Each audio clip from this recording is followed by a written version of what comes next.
We actually ended up getting it from a guy who had it sitting outside behind his woodshed for like 10 years under a blue tarp. So you can imagine the shape it was in.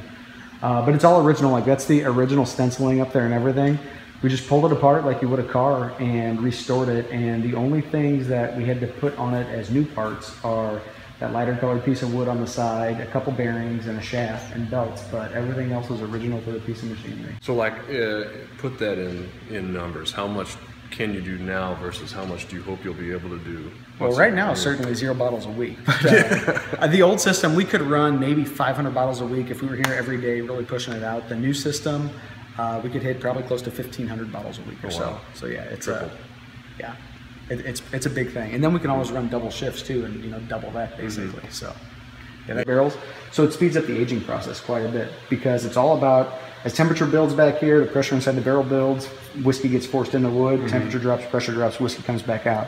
Is this why it's hot in here? Exactly. It is not temperature control back here whatsoever. For you. What does this do for me? So this, I mean, it's completely different than getting up and going to work at, when I used to work over in St. Louis, that type of thing. It's enjoyable. The hours are absolutely ridiculous. There's some 12, 14, 16 hour days wrapped in there, but it's probably the most rewarding thing. It's certainly the most stressful thing that I've ever done, but the reward from a job that you love getting up and going to is just uncomparable to anything.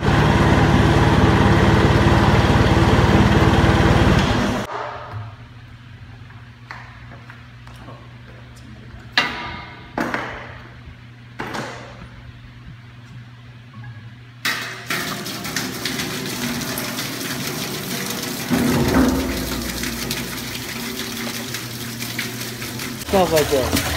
If I were making a candle, it would be the smell of like the moment that you're dumping whiskey in a barrel and that air that comes out. That product, it is more difficult to sell that great product. So Laura and I, we literally collateralized our lives to start this place. So we bootstrapped the business from the ground up, and we're constantly reinvesting the money that we make back into the business to continue to grow. So it's difficult to spend on marketing and advertising when you want to create the infrastructure that's going to be capable of producing for the future. So that's probably the biggest thing, selling the incredible product that you're making.